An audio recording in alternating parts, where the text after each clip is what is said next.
تعظیم نبی کا سنتے ہی جنہیں سوزش سی ہو جاتی ہے، جنہیں سوزش سی ہو جاتی ہے، شوق توحید کے شربت سے، شوق توحید کے شربت سے ہم ان کا روگ مٹائیں گے، توحید و رسالت کی خاطر ہر باطل سے ٹکرائیں گے، توحید و رسالت کی خاطر ہر باطل سے ٹکرائیں گے۔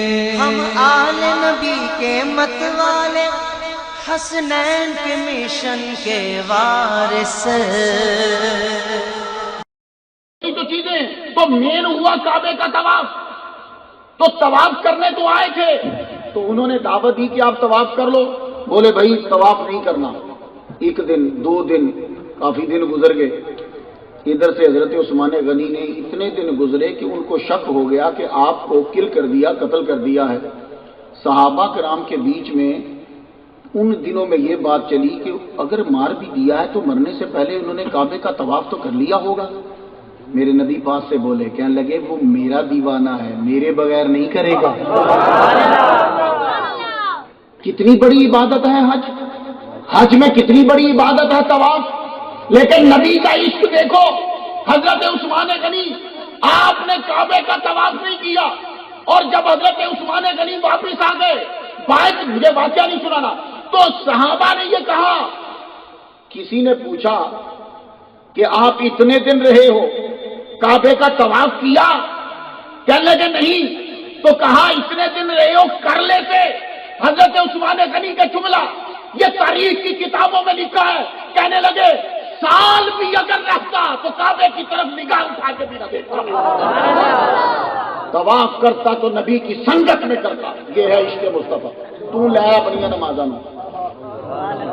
اس لیے قرآن کہتا ہے ایمان اس طرح لا جیسے یہ ایمان لا، یہ نبی کے بغیر کعبے کو نہیں دیکھتے، اس طرح ایمان لا، یہ نبی کی ہر ادا پہ جان دیتے ہیں، اس طرح ایمان لا۔ ایک صحابی تھے حضرت ابو محذورہ، یہ ہمارے چند بھی سرکار کھڑے ہیں، والد کے حضور ان کی ڈیوٹی ہے، ساری چیزیں یہی کرتے ہیں، بڑا فیض ہے ان کا۔ ان کے بال یہاں تک ہیں، وفرا، لما، جمعہ، یہ 3 قسمیں ہوتی ہیں۔ علامہ تقویل صاحب کو سمجھ آئے گی جنہوں نے پڑھا۔ وفرا، لما، جمعہ، سرکار کے 3 سٹیپ تھے بالوں کے۔ جب آپ بال کٹواتے تھے تو یہاں تک ہوتے تھے، جب آپ کنگھی کر لیتے تھوڑے سے اوپر ہو جاتے، اور جب آپ کے بال دھوتے سیدھے کرتے یا کٹوائے نہیں ہوتے تھے تو وہ یہاں شولڈر کو صرف ٹچ کرتے تھے، شولڈر سے نیچے نہیں جاتے۔ وفرا، لما، جمعہ، یہ بال مبارک نبی کی سنت، لیکن اس سے بڑے نہیں رکھیں گے۔ اور کسی آدمی کے سر میں درد ہوتی ہے وہ الگ بات ہے۔ سرکار صلی اللہ علیہ وسلم کے سامنے حضرت ابو محذورہ آئے تو آپ نے، ابو محذورہ کی عادت کیا تھی، آپ جب کبھی محفل میں بیٹھتے یوں زمین پہ بیٹھے، پگڑی اتارتے، سامنے کے بالوں کو یوں کھولتے، بال اتنے لمبے ہو جاتے کہ زمین کو چھوتے۔ اب دیکھیے کتنے بھی لمبے ہو جائیں تو یہاں تک ہے۔ اب حضرت ابو محذورہ رضی اللہ تعالیٰ عنہ کے بعد جا کے زمین کو چھو رہے، اعتراض کرنے والے نے تو کر دیا، کہا یار اتنے لمبے بال کیوں ہیں؟ کہنے لگے تو نہیں سمجھے گا، کیا سمجھا دیجیے۔ کہنے لگے میں چھوٹا تھا، میں نبی کے سامنے آیا، میرے نبی نے میرے ماتھے پہ ہاتھ لگایا، ان کا ہاتھ جس جس جگہ تک پہنچا میں نے پھر آج تک بال نہیں کٹوائے۔ ہائے ہائے ہائے، میں کتنے لے جاؤں تیری نمازاں ٹرک جوڑ کے۔ حضرت ابو محذورہ کہنے لگے میرے نبی نے اپنے ہاتھ میرے بالوں پہ رکھے تھے، میری محبت گوارا نہیں کرتی جتھے سونے دا ہاتھ لگے انہاں بالاں نوں میں کٹا دیواں۔ بڑے ہوتے گئے لیکن وہ بال تو ساتھ ہی۔ ایک بندہ بھی بولیا بے ایمان بڑے ہوندے تے دھوندے نہیں سن، میں کہ نبی دی برکت ہے، تو تے برکت اور ودی ہے۔ صحابہ کو میرے نبی سے اتنا پیار۔ یہ صحابی مصطفیٰ جو تھے نا، یہ اشہدو ان لا الہ الا اللہ اشہدو ان لا الہ الا اللہ اشہدو ان لا الہ الا اللہ اشہدو ان لا الہ 4 دفعہ کہتے تھے. یہ علماء جانتے ہوں گے اس مسئلے کو. مرد دم تک اذان ہے نا انجی دیتی. اشہد ان لا الہ الا اللہ اشہد ان لا الہ الا اللہ اشہد ان لا الہ الا اللہ اشہد ان لا الہ الا اللہ.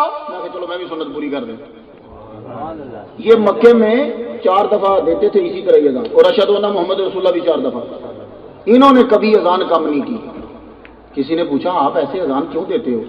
کہنے لگے میں اذان دا مذاق اڑاتا تھا, مینوں چنگی نہیں سی لگتی ہوتی اذان. میں ایک دن گلی چ کھلو کے پہ مذاق اڑاتا تھا, حضور آ گئے. کہنے لگے کیا کہہ رہے تھے؟ حضور نے اپنا ہاتھ میرے سر کے اوپر رکھ دیا. سرکار دی لمس ہوئے تو بندہ ہل نہ جائے. کہنے لگے میں کم گیا. حضور کہنے لگے کیا کہہ رہے تھے تم, ذرا دوبارہ کہنا نا. تو میں کہہ رہا تھا اشہد ان لا الہ الا اللہ, میں نے ذرا آہستہ سے کہا. 2 مرتبہ حضور نے فرمایا ذرا بلند کہنا, تو 2 دفعہ میں نے بلند کہا. پھر جب آپ نے سر سے ہاتھ ہٹایا, پتہ نہیں دل میں کیا ڈالا, میں قدموں میں گر گیا, میں نے کلمہ پڑھ لیا. کہنے لگے چونکہ حضور نے مجھ سے 4 مرتبہ کہلوایا تیریاں میں اذانوں کتنے لے جاؤں. تو 4 مرتبہ مجھ سے کہلوایا تھا. میں مرتے دم تک اذان اسی طرح ہی دوں گا, میں اسی طرح ہی دوں گا, کیونکہ میں نے سرکار کے سامنے اشہد ان لا الہ الا اللہ کو 4 مرتبہ کہا ہے. یہ ہے عشق مصطفیٰ. حضرت عمار رضی اللہ تعالیٰ عنہ, ان لوگوں نے ایمان مضبوط کیا اور اتنے درجوں پہ پہنچے ہیں, تو یہ نبی محمد مصطفیٰ صلی اللہ علیہ وسلم کا عشق. حضرت عمار سب سے پہلے مسجد انہوں نے بنائی ہے, تاریخ بھی یاد کر لو. سب سے پہلے مسجد حضرت عمار نے بنائی. وہ کس طرح؟ مسجد کی مختلف ابتدا ہیں. ان کی ابتدا ایسی ہے, انہوں نے پتھر جوڑ جوڑ کے سرکار کے لیے کمرہ بھی انہوں نے بنایا کہ سرکار یہاں سویا کریں, آرام فرمایا کریں, اور مسجد بھی بنائی کہ یہاں ذرا نماز پڑھ لیا کریں. حضرت عمار رضی اللہ تعالیٰ عنہ, ان کے ساتھ جو کافروں نے کیا اور ان کی والدہ کے ساتھ جو کیا, حضرت عمار نے مسجد سب سے پہلے بنائی, اور ان کی امی سب سے پہلے شہید ہیں اسلام کے اندر, حضرت سمیہ. ظالم نے برچہ مار کے آپ کو شہید کر دیا. سب سے اس لیے عورتوں کو فخر کرنا چاہیے. اگر کوئی کہے کہ عورتوں تمہارا اسلام کے اندر کیا ہے یا تمہیں اسلام کیا دیتا ہے, تو ان سے کہو کہ اسلام کے اندر جو سب سے بڑا رتبہ شہادت کا ہے, وہ اگر کسی نے حاصل کیا تو عورت ہے. عورت ہے جس نے وہ مرتبہ حاصل کیا. محمد مصطفیٰ صلی اللہ علیہ وآلہ وسلم حضرت عمار کی حالت کو دیکھ کے بڑے رنجیدہ ہوتے. تب ابتدا تھی بالکل. ایک مرتبہ کافروں نے حضرت عمار کو پکڑ کے سب سے پہلے کولوں کو انہوں نے اچھی طرح سے آگ لگا دی.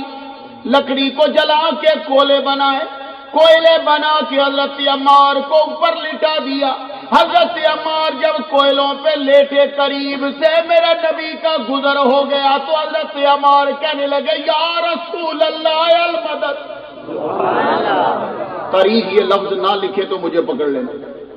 حضرت عمار کولوں پہ لیٹے ہوئے کہنے لگے یا رسول اللہ مدد کرو. اب میرے نبی نے آگے سے مدد کیسے کری سن لو. میرے نبی نے وہی جملے بولے جو جملے میرے رب نے بولے جب حضرت ابراہیم علیہ السلام آگ میں تھے. میرا رب بولا یا نارو کونی بردوں وسلاما, اے آگ ایسے ٹھنڈی ہو جا مار پہ جیسے تو ٹھنڈی ابراہیم علیہ السلام پہ ہوئی. لو جی وہ کولے بجھ گئے. حضرت عمار بعد میں چھوٹ گئے. آپ کے پاس آئے تو آپ انہیں بڑا چومتے تھے, بڑے چومتے. کہنے لگے عمار تو جب دنیا سے جائے گا نا تو آخری چیز تو دودھ پیے گا.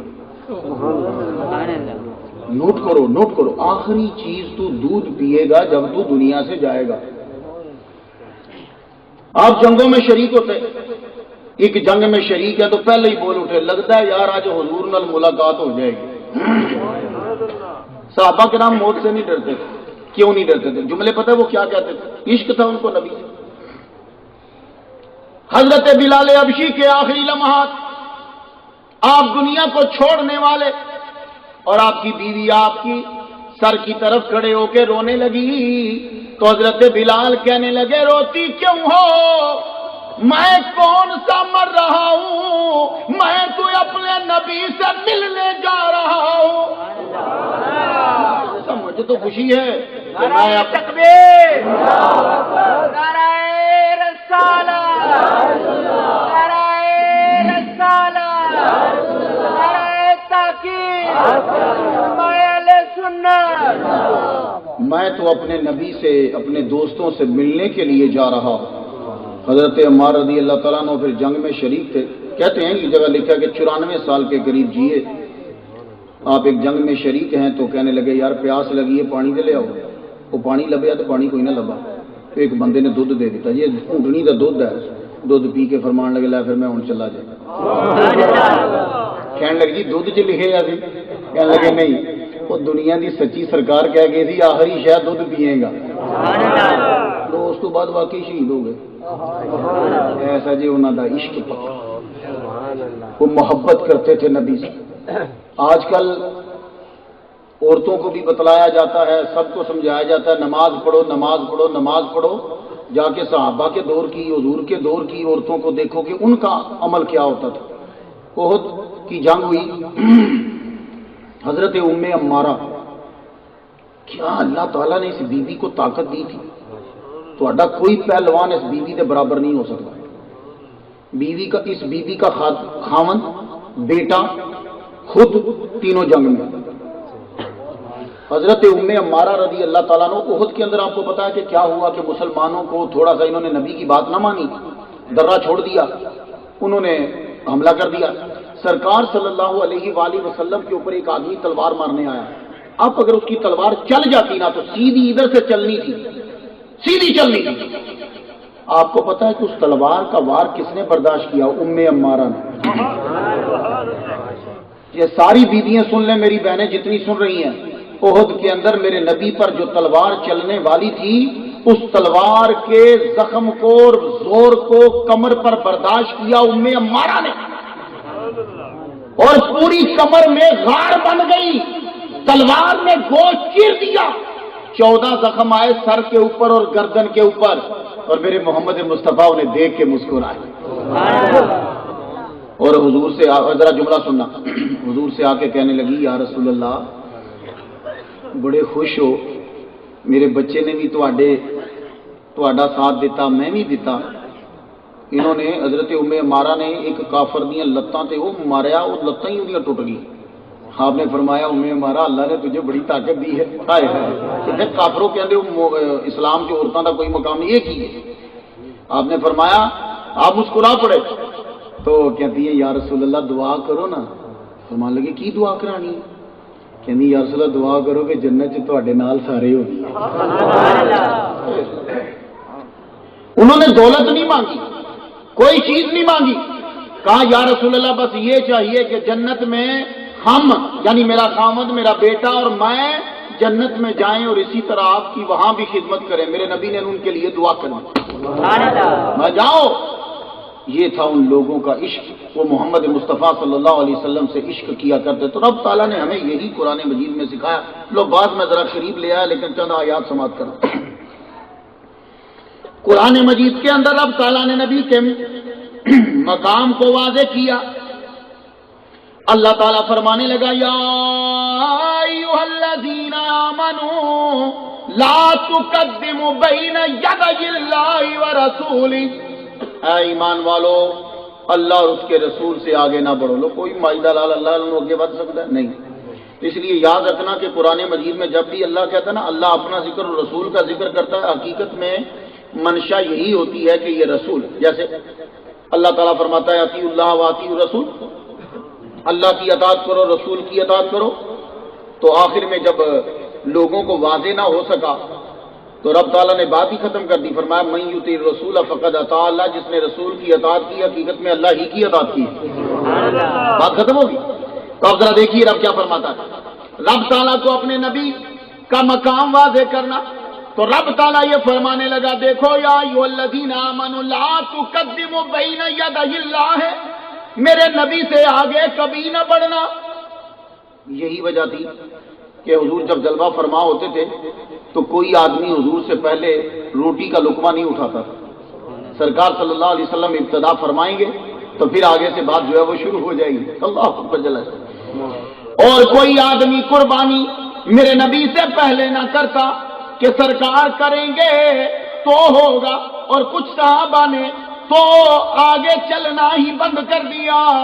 جب حضور صلی اللہ علیہ وسلم فرماتے تھے پھر وہ آگے بڑھا کرتے تھے کہ آگے بڑھنے سے مراد، لیکن سرکار جب حکم فرما دیں جس چیز کا پھر اس کے لیے لازم۔ اب ذرا سماعت کیجئے کہ رب تعالیٰ جب یہ حکم دے رہا ہے تو رب تعالیٰ نے یہ فرمایا، اب میرے نبی کا مقام دیکھیے، جب گفتگو کرنے لگو میرے نبی کے دربار میں آ جاؤ تو یا ایھا الذین آمنوا لا ترفعوا اصواتکم فوق صوت النبی، اپنی آوازیں میرے نبی کی آواز سے بلند نہ کرنا۔ اب کیا ہو گیا کہ حضرت ابوبکر صدیق رضی اللہ تعالیٰ عنہ تو اس طرح گفتگو کرنے لگے جیسے سرگوشی ہوتی، سب لوگ ڈر گئے۔ یہ میرے نبی محمد مصطفیٰ صلی اللہ علیہ وسلم کا مقام ہے۔ اب کوئی مولوی آپ لوگوں سے یہ کہے کہ جی میں نبی جیسا ہوں تو کو تیرے بارے میں بھی کوئی آیت ہے کہ تیری آواز سے ہم نے آواز بلند نہیں کرنی، تو گھر میں جائے تو تیری بیوی تو اس سے زیادہ بول رہی ہوتی ہے، مولوی کتنے رہے ہیں نیرے اڑے؟ بس سمجھ آ رہی نا؟ تو اس کا مطلب یہ ہوا کہ نبی کے لیے قرآن میں آرڈر ہے کہ کوئی ان سے اونچا نہ بولے۔ اب جملہ سماعت کر لیجئے، قرآن مجید میں میرے رب ذوالجلال نے یہ فرما دیا میرے نبی کی آواز سے اپنی آواز کو بلند نہ کرنا۔ اگلا جملہ ذرا سنو، رب تعالیٰ فرمانے لگا جن لوگوں نے اپنی آوازوں کو میرے نبی کی بارگاہ میں پست کر لیا، میں ان لوگوں کے لیے لہم مغفرۃ واجر عظیم، میں ان کے لیے بخشش اور اجر عظیم کا وعدہ کرتا ہوں۔ جس نے اپنی آواز کو پست کیا، لو جی میرا چیلنج ہے پوری دنیا چ کوئی بندہ کہہ دے کہ سارے نمازی جنت چ جان گے، میرا چیلنج ہے کوئی بندہ مینوں آ کے کہہ دے کہ سارے حاجی جنت چ جان گے، میرا چیلنج ہے مینوں کوئی آ کے کہہ دے کہ سارے مولوی جنت چ جان گے، پر میں چیلنج دینا وا کہ سارے نبی دا ادب کرنے والے جنت چ جان گے۔ قرآن رب نے فرمایا جنہوں نے میرے نبی کی بارگاہ میں آوازوں کو پست رکھا، تو پست رکھنے سے مراد کیا ہے؟ یعنی ادب کیا، ورنہ تو حضرت بلال اونچی آواز میں اذان تو دیتے تھے، مطلب ادب ہے جنہوں نے ادب کیا ہے، ورنہ تو حضور جب قرآن سنتے تھے آواز تو اونچی ہو جاتی تھی نا۔ بی بی عائشہ سے مسئلہ پوچھتے تھے تو بی بی عائشہ جواب دیتی آواز تو اونچی ہو جاتی تھی نا۔ حضرت عمر سے پوچھ رہے ہیں تو ان کی آواز تو ہوتی بڑی بلند تھی۔ آواز بلند کرنے کا مطلب آواز اونچی کرنا نہیں، آواز جو آ کے کوشچن پوچھتا تھا آواز تو بلند ہو گئی، جس نے مسئلہ پوچھا آواز تو بلند ہو گئی۔ پھر آواز بلند کرنے کا مطلب کیا؟ یعنی جس نے ادب کیا بخشا گیا۔ اب ادب دیکھو ان لوگوں کا ذرا پنڈ گلاں میں دیکھیاں سن، پنڈ والے بھی سارے بھابی ہوتے جاتے ہیں، پتہ نہیں انہوں کی مصیبت آ گئی۔ پنڈ والے تو خالص سن، چلو شہر والے تو منافق نے، تسی تو خالص ہو، تہاڈی تے کوئی وجہ نہیں، تسی تے بڑے خالص غذا کھاندے ہو، خالص شے کھاندے ہو، پھر تہانوں پتہ نہیں کیوں کی ہویا، ایمان کیوں بدل لیا جی؟ پنڈ والے بندے جڑے سن وہ تو ایک جتی رکھتے سن، ایک سال سے ایک جتی لینی، وہ اپنا وہ بھی نہیں بدلنا، جتیاں بنان والا نہیں بدلنا، لویا بنان والا نہیں بدلنا، جہدے کول حجامت بنوانی وہ نہیں بدلنا، جہدے کول کپڑے سلوانے۔ پر پتہ نہیں کیوں تسی ہن اپنا ایمان بدل دے جاندے ہو۔ یہ چیزاں نہ بدلو، باقی بدل لو، جتیاں بدلو، چھ بدلو، تسی کپڑے بدلو، سخت بدلو، جو بدلنا جے بدل لو، پر اپنا ایمان نہ بدلو۔ تواڈے ماں پیو دادے پردادے دا ایمان بڑا پکا سی، وہ کی سی؟ میں دیکھیا ہن نہیں مینوں نظر آਉਂدا، شاید کدھر ہوئے، جدوں نماز پڑھ کے نمازی نکلتے سن تے بیبیاں اپنے بچیاں نو لے کے یا بچیاں اپنے بھرا نو لے کے باہر کھلوتیاں، ذرا دم کر دیو، کسی دے ذہن چ آئے گل، کوئی نقشہ آیا جی؟ ہن تے تہاڈے کول ٹائم کوئی نہیں نا۔ بچیاں کھلوتیاں ہوندیاں سن، جو ہی نمازی نکلنا تے سارے کو پھونک مروانی، جی ذرا پھونک مار دیو تے بچے بھی صحیح رہنے۔ وہ جدوں تے نکلے کہندے جی پھونک چ تے اثر ہی کوئی نہیں، پھونک چ اثر ہی کوئی نہیں، پھونکاں ختم ہو گئی۔ ہائے ہائے ہائے، اور جس مولوی نے کہا پھونک چ اثر کوئی نہیں تو آپ چیک کرتا سپیکر نو پھونک مار کے چیک کر کہنا پھونک چ اثر کوئی نہیں۔ میں جب مولوی تو کل کہہ رہا تھا پھونک چ اثر نہیں، تو یہ کی اچھا اذان تو پہلے بھی کی کرتا جائے یہ اذان تو پہلے کرتا جائے تسی کی کرتے ہو الصلاۃ والسلام علیک یا رسول اللہ ہاں سنت ہے یا الصلاۃ والسلام علیک یا رسول اللہ صحیح ہاں صحیح ہے بس صحیح مسلک ہے تو وہی جس کی تشہیر اور تائید اعلیٰ حضرت عظیم البرکت شاہ رضا خان بریلوی رحمۃ اللہ علیہ نے کری تو گل سن لو ذرا یہ آپ کو ابو داؤد شریف میں مل جائے سرکار صلی اللہ علیہ وآلہ وسلم فجر دی نماز جدو پڑھا دے تے صحابہ کرام دے غلام پانی دے پیالے لے کے مسجد دے بوئے اگے کھلوتے ہوندے سن اس کر کے میں تمہیں کہنا اپنی دادی نانی دے ایمان تے پکے رہو انہاں زنانیاں دے ایمان پکے جے اج چھڈ گئے ہو جی وہ ساڈا دادا کافر سی تے دادا کافر تے تو کیویں مسلمان تیری دادی اور نانی کا ایمان تجھ سے پکا تھا آج پوچھتے ہو کہ دروازے پہ بیٹی کیوں کھڑی ہوتی تھی پوچھ اپنی دادی سے مسجد کے باہر کھڑی ہوتی تھی بچے کو لے کے کہ نہیں اس کو یہ حدیث کہاں سے ملی آج سن مختار شاہ کروں میرے نبی کے صحابہ کے ملازم نوکر اور غلام جو ہیں پانی کے پیالے لے کے دروازے پہ کھڑے ہوتے حضور جب فجر کی نماز پڑھا کے باہر نکلتے یا رسول اللہ ہاتھ ڈبو دیو یا رسول اللہ ہاتھ ڈبو دیو وہ کی کرو گے یا رسول اللہ دیہڑی کو بیماری ہوتی ہے تو یہی پانی پینے ہیں رب شفا دے دیتا ہے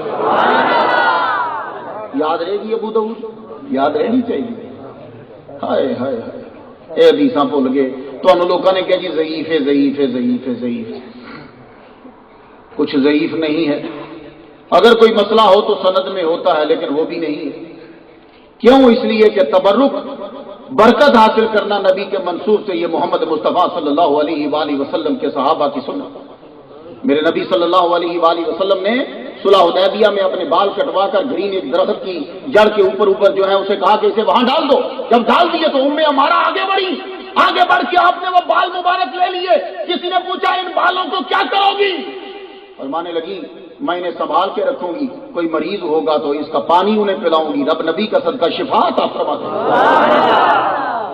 یہ ہے عشق مصطفیٰ تم چھوڑ گئے ہو نا یہ چیزیں یہ تمہیں ملیں گی تو اس مسئلہ کی یہ سب حدیثوں کے ترجمے کرتا چلا جا رہا ہوں اور سماعت کرو حضرت انس رضی اللہ تعالیٰ عنہ میرے نبی صلی اللہ علیہ وسلم کے گھر میں رہنے والے 10 سال بچپن آپ نے گزارا 10 سال بچپن گزارا ہائے ہائے میرے نبی نے کبھی نہیں ڈانٹا آج امریکہ یہ کہتا ہے بچوں کو ڈانٹو مت میرے نبی کے پاس 10 سال یہ رہے کبھی نہیں ڈانٹا کبھی نہیں ڈانٹا کبھی نہیں ڈانٹا جب میرا نبی دنیا سے چلا گیا حضرت انس یوں رونے لگ گئے پریشان رہتے کبھی ادھر جاتے کبھی ادھر جاتے کوئی مل جاتا تو کہتے ذرا رک جاؤ میرے کولو میرے نبی دیا گلاں تے سنو بٹھا کے اپنے نبی کی باتیں سناتے جب بٹھا کے باتیں سناتے رو پڑتے آنکھوں میں جب آنسو آ جاتے تو حضرت انس دوڑنے لگ جاتے کوئی پوچھتا ہے انس کہاں جا رہے ہو کہنے لگے نبی کی یاد آ گئی آنکھوں میں آنسو آ گئے اب آنسوؤں کو روکنے کا بس ایک ہی ذریعہ ہے گھر جاؤں گا نبی کے جبے کو پکڑوں گا پکڑ کے آنکھوں سے لگاؤں گا نبی کی یاد میں اور رہوں گا وہ جبہ مجھے تسلی دے گا تب مجھے کچھ سکون آئے گا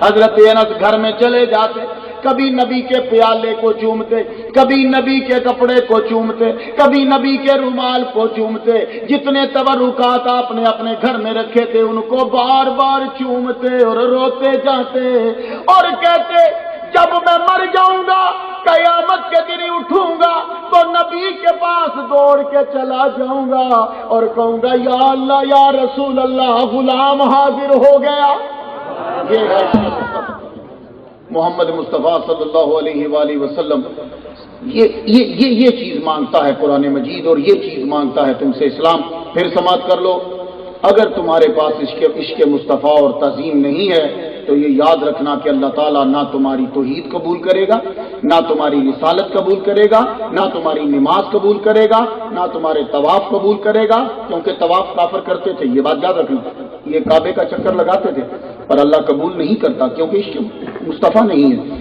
یہ منافق کہتے تھے کہ ہم اللہ کو مانتے ہیں پر اللہ قبول نہیں کر رہا قرآن میں، اس لیے کہ ان کے پاس عشق مصطفیٰ نہیں ہے۔ یہ کہتے ہیں کہ ہم یوم آخرت پر ایمان لائے، پر اللہ قبول نہیں کرتا کیونکہ عشق مصطفیٰ نہیں ہے۔ یہ کہتے ہیں کہ محمد مصطفیٰ اللہ کے رسول ہیں، پر اللہ تعالیٰ قبول نہیں کرتا کیونکہ ان کے دل میں عشق مصطفیٰ نہیں ہے۔ تو پتہ یہ چلا کہ جب تمہارے دل میں نبی کی تعظیم ہوگی، نبی کا پیار ہوگا، تو پھر اللہ تعالیٰ تمہاری ساری چیزوں کو قبول فرما لے گا۔ تو اس لیے آج کی محفل کو صرف اسی لیے سجایا گیا تھا کہ آپ لوگوں کو معلوم ہو جائے کہ محمد مصطفیٰ صلی اللہ علیہ وآلہ وسلم کی بے ادبی کرنے والا کبھی بھی کامیاب نہیں ہو سکتا۔ ایمان کی اصل اور عبادات کی روح جو ہے وہ سب کی سب محمد مصطفیٰ صلی اللہ علیہ وسلم کا عشق ہے۔ نہیں تو آپ مجھے بتا دو کہ منافقوں کا قصور کیا ہے؟ منافقوں کو کیوں کہا گیا کہ یہ کافروں سے بدتر ہیں؟ منافقوں کو کیوں کہا گیا کہ یہ مشرکوں سے بدتر ہیں؟ کیوں؟ حالانکہ وہ نماز پڑھتے تھے، داڑھیاں تھیں، حضور کے پیچھے نماز پڑھتے تھے، حضور کے ساتھ نماز پڑھتے تھے، قرآن مجید پڑھتے تھے، تھوڑے سے پیسے بھی دے دیتے تھے، سارا کچھ کرتے تھے، لیکن رب کہہ رہا ہے کہ یہ مومن نہیں ہیں، اس لیے کہ ان کے پاس نمازیں تھیں، اذانیں تھیں، اقامت تھی، قرآن تھا، نبی کے پیچھے نماز پڑھتے تھے۔ وہ اس لیے مومن نہیں ہے کہ ان کے دل میں محمد مصطفیٰ کی محبت نہیں ہے۔ تو جب تمہارے دل میں محبت ہوگی، رب تمہارا تھوڑا بھی قبول کر لے گا۔ اللہ سے دعا ہے کہ اللہ تعالیٰ ہماری آج کی محفل کو اپنی بارگاہ میں قبول فرمائے، نبی کے عشق پر زندہ رکھے اور اسی پہ موت دے۔ وآخر دعوانا الحمدللہ رب العالمین۔